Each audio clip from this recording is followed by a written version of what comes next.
네, 오늘 주시는 하나님 말씀은 신명기 24장 1절에서 13절의 말씀입니다. 오늘 주시는 하나님의 말씀의 제목은 하나님 공동체의 아름다운 삶, 하나님 공동체의 아름다운 삶이라는 제목인데, 하나님 공동체를 아름답게 하기 위해서는 공동체 구성원이 함께 만들어가는 것입니다. 결론이 그거죠. 하나님 공동체를 아름답게 살기 위해서는, 아름답게 하기 위해서는 그 공동체를 함께 만들어가는 것입니다. 하나님이 기뻐하시는 공동체를 함께 만들어가는 것입니다. 그러니까 함께 만들어간다는 뜻에는 이미 완성된 것이 아니라는 의미가 그 안에 들어있습니다. 공동체 구성원이 함께 하나님이 기뻐하시는 공동체로 만들어가는 것이다. 만들어간다는 것은 이미 완성된 것이 아니라 우리들이 하나님이 기뻐하시는 것을 생각하면서 만들어가는 것이죠. 완성을 향해 나아가는 것입니다. 하나님 공동체 아름다운 삶. 하나님 공동체 아름다운 삶이라고 제목을 주고 오늘 말씀을 주는데, 오늘 말씀에서는 두 가지를 우리에게 주셨는데, 첫 번째는 가정에 대해서 말씀하셨고, 두 번째는 기타 공동체에 대해서 세부 지침에 대해서 말했습니다. 이 전체 내용 중에는 지금 생각하면 좀 맞지 않는 것도 있죠. 배경은 여러분도 다 아시겠지만 3000년 전에 주신 말씀이기 때문에 그 당시 사람들에게 맞게 주신 거라고 생각하시고 그것을 오늘날에 이제 맞게 재해석하면 됩니다. 예를 들면 여기 1절에서 4절 같은 경우 이혼할 때 여자를 내보낸다 이렇게 돼 있잖아요. 그 당시에는 여자는 남자의 어떤 종속된 존재였기 때문에 그렇습니다. 지금은 안 그렇죠. 지금은 호주제도 없어졌습니다. 호주제 없어지고 제가 아쉬워서 웃는 게 아니고 정말 오랫동안 우리나라에 호주제가 있었죠. 문명국가라고 하는 나라들은 없었는데 우리나라가 얼마 전에 없었죠. 호주가 가장하고 좀 다르죠. 주인이라는 뜻이잖아요. 없어졌습니다. 늦게나마 다행한 일이고, 대신에 호주라는 의미가 사실은 가정을 책임지는 책임자라는 의미가 좀 있었어요.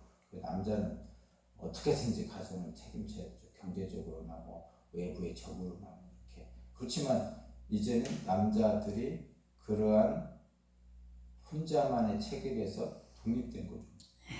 해방된 거죠.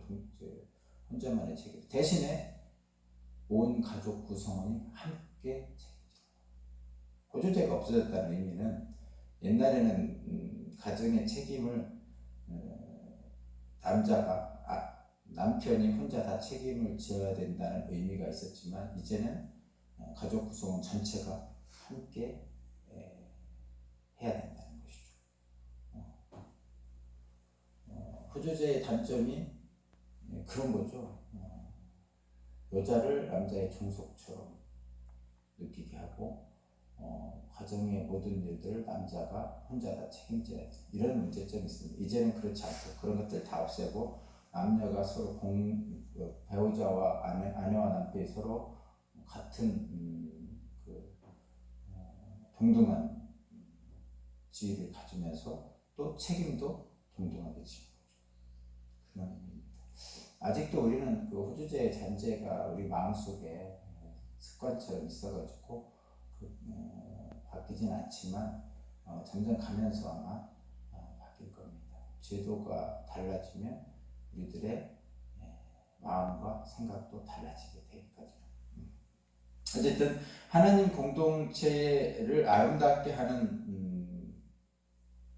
어떤 하나님의 어떤 지침이랄까 이런 것들을 보여준 거고, 결과적으로 하나님 공동체를 아름답게 하기 위해서는 함께 만들어 간다는 거, 분명하게 이게 우리에게 주어진 하나님 말씀입니다. 자, 오늘 본문 말씀을 이제 중에, 그럼 하나님 공동체는 뭐냐? 하나님이 주신 가장 기본적인 공동체면서 어떤 모범, 모델로 주신 공동체가 가정이죠. 가정입니다. 아담이 혼자 있는 것이 안쓰러운 하나님께서 하와를 만들어 주셨죠. 여기에서 또 거듭 얘기했지만, 아담이 혼자 있을 때는 남자가 아닙니다. 하와가 있기 전까지는 아담은 남자가 아니에요. 하와가 있는 창조된 후에 비로소 남자와 여자가 된 거지, 하와가 창조되기 전에는 아담은 남자가 아닙니다. 뭐 남자를 먼저 창조하셨고 뭐 그다음에 여자를 창조했다는 이런 생각을 성경에서 가끔 하시는 분들이 계신데, 그거는 오해죠. 아담은 사람으로 창조된 거고요. 그 다음에 하와가 창조됨으로써 남자와 여자가 창조된 겁니다. 그래서 남자가 먼저 창조되고 여자가 나중에 창조됐다고 생각하는 것은 성경상으로는 옳지 않은 겁니다. 아담이라는 뜻이 사람이라는 뜻인 거라고 알고 있거든요. 제가 여러분도 한번 잘 보세요. 아담이라는 뜻이 남자라는 뜻이 아니고 사람이라는 뜻입니다. 아담에게, 사람에게 남자와 여자를 이렇게 좀 나와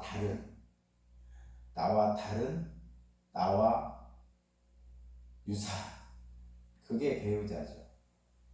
남편 아내라는 그 둘의 어떤 관계는 나와 대단히 유사한데 나와 다릅니다. 그래서 나와 유사하면서 나와 다른 그 누군가와 함께 가정을 만들어서 그 가정을 아름답게 합니다. 그래서 거듭 얘기하지만 나와 다르다는 것이 축복입니다. 이런 경우 다른 것은 축복입니다. 함께 할 수 있을 때, 달라서 함께 할 수 있을 때 축복입니다. 잘 생각해 보세요. 다르다고 서로 배척하고 이러면 불행하게 되는 거고요. 다른데 함께 할 수 있으면 축복이죠. 그래서 아담이 처음에 하와를 보고 나서 한 말이 그거잖아요. 와, 내 뼈 중에 뼈요 살 중에 살이로다 하면서 정말 경탄하고 감탄을 하죠. 여러분도 그렇게 하십니까?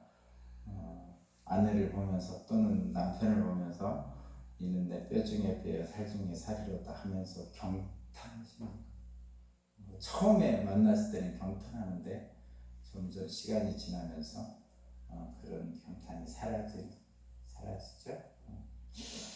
첫 번째 주신 하나님의 공동체가 가정입니다. 공식적으로 이거는 주셨다고 보고, 이 가정의 본을 통해서 나머지 공동체도 하나님께서 만들어가라고 하신 거죠. 이제 교회 공동체, 지역사회 공동체, 직장 공동체, 이런 다양한 사회적 공동체, 그 다음에 좀 크게 보면 국가 공동체, 그 다음에 더 크게 보면 지구촌 공동체, 이렇게 볼 수 있는 거죠. 자, 그러면 이 혼인제도는 여러분 여기 1절부터 4절까지 있고 5절부터 13절까지는 기타 어떤 세부적인 규정입니다. 여기는 그냥 읽어보시면 모를 게 별로 없습니다. 인신매매를 금지해라, 감염병, 요즘 감염병 나오죠. 감염병 방역에 대해서 말했고, 그 다음에 가난한 자들에 대한 배려, 뭐 저당 잡힐 때, 담보물 잡을 때, 뭐 이런 구체적인 것들이 있는데, 뭐 여러분 읽어보시면 그렇게 어려운 일 없습니다. 다만 어떻게 하라는 거냐? 하나님 보시기에 올바른 방법으로 하라, 이렇게 결론을 내리고 있어요. 13절 마지막에 하나님 보시기에 올바른 결정을 내려서 해라, 이렇게 하면 됩니다. 오늘은 결혼에 대해서, 혼인제도에 대해서, 가정을 이루는 것에 대해서 좀 생각해보면 이런 것이죠. 첫 번째는 결혼을 해야 됩니까? 결혼을 해야 됩니까? 저는 개인적으로 결혼하는 게 좋습니다. 제가 해보니까 좋습니다. 그래서 결혼하라고 권하는데, 사실은 이런 것이죠. 성경적으로 결혼하는 것은 잘하는 것입니다. 결혼하는 것은 잘하는 것입니다. 그렇다고 결혼 안 하는 것이 잘못하는 것은 또한 아닙니다. 결혼하는 것은 잘하는 것입니다. 그렇다고 하지 않는 것이 잘못한 것은 아닙니다. 그럼 어떻게 해야 됩니까? 하나님 뜻에 합당하게 사는 것이 중요한 것이죠. 결혼한 사람도 하나님 뜻에 합당하게 살고, 결혼하지 않은 사람도 하나님 뜻에 합당하게 사는 게 중요합니다. 그게 중요한 거예요. 그 다음에 결혼할 때 두 가지가 있죠. 결혼에 대해서. 결혼할 때 배우자를 선택하는 것. 내가 선택할 수도 있지만 하나님이 맺어주신다고 하고 뭐 그렇게 다양하지만 어쨌든 선택을 하죠. 내가 누가 결혼을 해야지 하면서 배우자 선택. 그 다음에 예기치 않은 일이 있어서 배우자와 헤어지는 일이 있죠. 근데 하나님께서는 우리 결혼식 할 때 늘 하는 거지만, 하나님이 맺어주신 것을 인간이 뭐 나눌 수 없을지라다, 이렇게 뭐 하고 있잖아요. 그게 성경이 나온 말씀인데, 근데 실제적으로는, 현실적으로는 이혼이 많이 이루어지고 있죠. 그리고 성경에 그렇게 기록되어 있었잖아요. 이스라엘 백성들은 성경에 따른. 근데 성경에도 이혼을 할 수 있게 되어 있죠. 오늘 본문의 말씀처럼 이혼 증서를 써주고 이혼을 하게 되어 있습니다. 자, 그러면 배우자 선택할, 결혼에 대해서, 가정에 대해서 배우자 선택이 일단 중요하고, 그 다음에 어찌어찌해서 이혼하는 경우도 있습니다. 이 두 가지에 대해서 보면, 일단은 배우자를 선택할 때나 이혼할 때 공통적인 것은 경솔하게 하지 말라는 거예요. 경솔하게, 신중하게 하라는 거죠. 배우자를 선택할 때도 신중하게, 이혼을 할 때도 신중하게. 그래서 경솔하게 해서는 안 된다는 것을 분명하게, 확고하게 가져야 돼요. 왜냐하면 가정은 하나님이 주신 가장 기본적인 공동체이기 때문에 경솔하게 생각하면 됩니다. 너무 경솔하게 생각하는 분들이, 물론 본인 자신은 그렇게 안 한다고 하지만 그런 경우가 좀 있죠.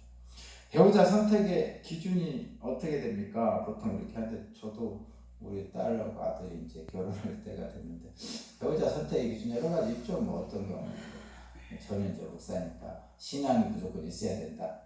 여기에 무조건이라는 표현을 썼습니다만 사실은 이게 쉽지 않죠. 그리고 사람의 성품이 좋아야 된다. 직업이 있어야 된다. 그 집 가정이 좀 평안해야 된다. 교육이 서로 말이 통하는 사람이어야 된다. 뭐 이런 여러 가지 기준이 있죠. 뭐 그런 건 다 우리들이 생각하는 거고.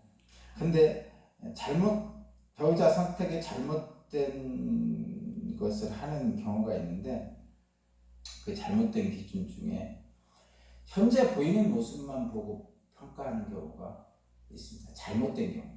현재 보이는 모습. 그러니까 결혼이라는 것은 장기전입니다.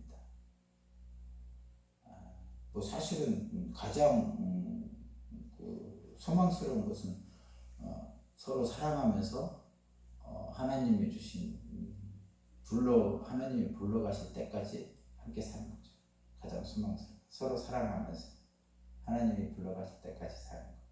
그렇죠? 평생을 검은 머리 파뿌리 될 때까지 사는 거. 그게 가장 소망스러운 거죠. 물론 서로 사랑하면서. 그런데 보통 결혼의 배우자를 선택할 때 현재 다 그런 건 아니지만 많은 사람들이 현재 보이는 모습만 보고 평가를 하죠. 예를 들면 제가 남자니까 상대방이 얼마나 매력적인가, 예쁜가, 멋있나, 또 그 사람이 얼마나 유머가 있나, 재밌나, 또 그 사람의 직업이 얼마나 안정적인가, 또는 성공한 사람인가 아닌가. 이게 기본적인 거죠. 그리고 그것을 이제 좀 잘못된 느낌으로 한번 얘기해 보면, 신혼여행 가서 얼마나 재밌을까, 이게 가장 단순하게 생각할 수 있는 것이죠. 근데 신혼여행만 가고 끝날 게 아니잖아요, 과정. 그러니까 나중에 검은 물이 팥불이 됐을 때 서로 의지하며 그때도 살아있을, 그렇게 사랑할 그런 사람을 만나는 것이 중요한 것이죠. 그래서 하나님은 어떤 기준을 생각하실까? 짝을 선택하는 지혜로운 방법은 당장 눈앞에 보이는 사람의 모습보다는 길게 우리의 삶의 전체를 함께 할 사람으로, 함께 만들어갈 사람으로 선택하는 것입니다. 근데 우리는 그렇게까지 생각하기가 쉽지 않죠. 그러나 하나님은 분명히 우리에게 말씀하시죠. 가정을 주셔서 함께 만들어가는 겁니다. 실제적으로 하나님께서도 하와가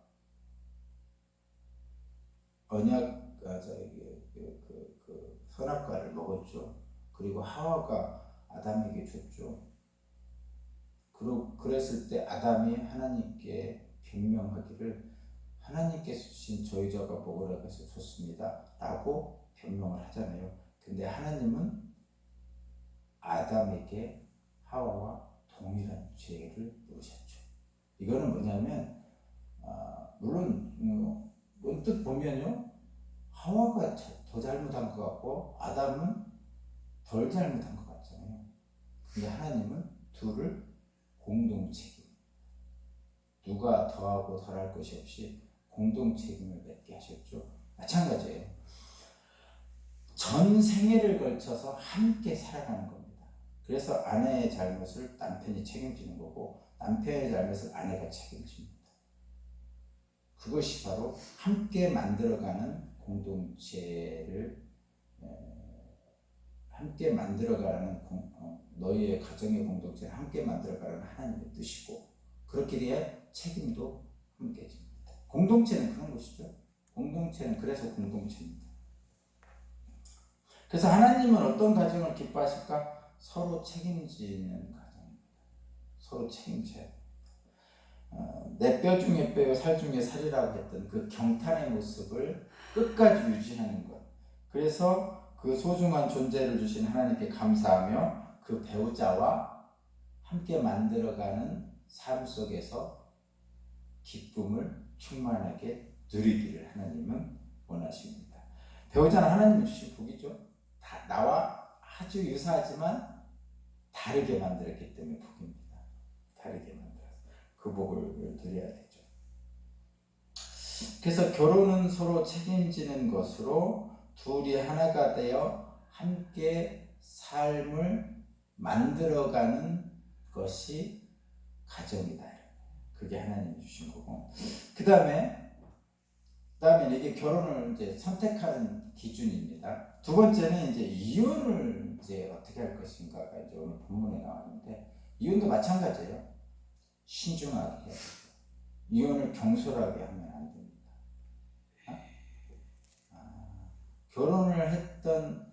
결혼을 하는 것처럼 이혼도 신중하게 해야 되는 것이죠. 그런데 그렇다고 해서 이혼을 신중하게 한다고 해서,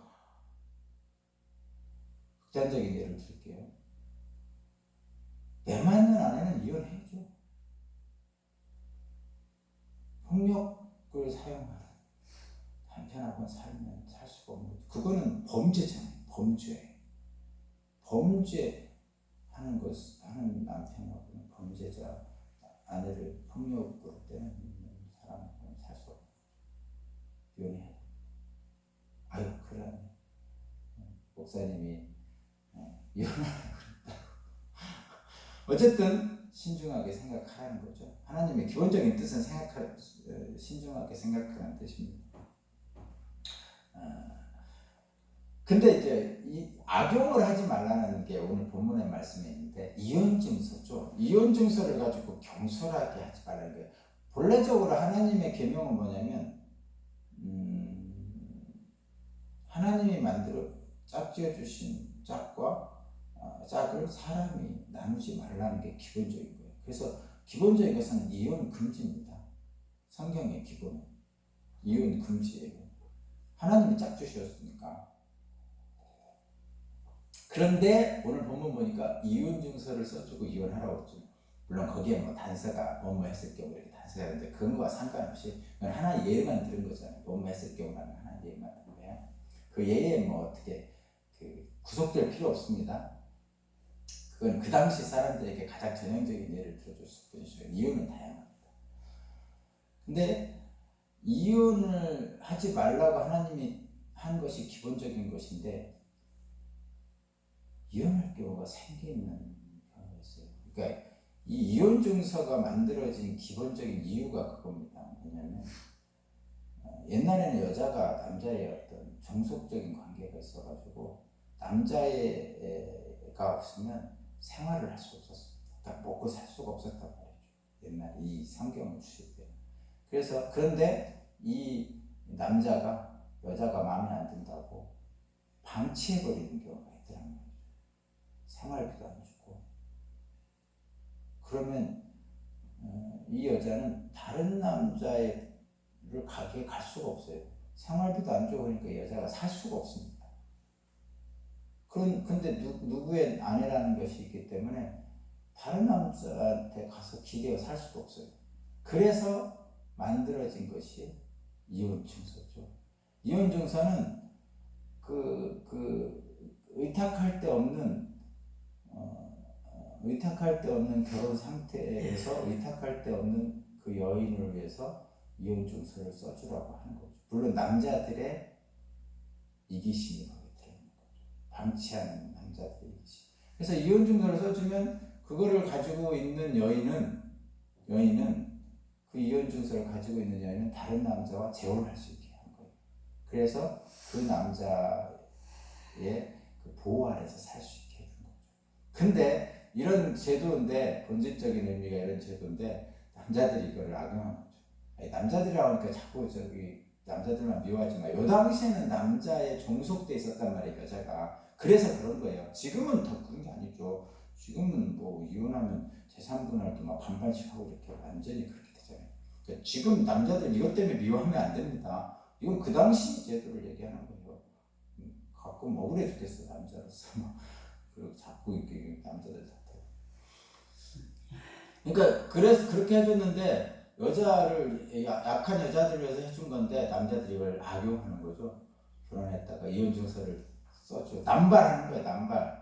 그러니까 이 이혼증서를 남발하지 못하도록 하는 거예요. 경솔하게 하지 말라고. 그런 얘기입니다. 잘 알아들으시고.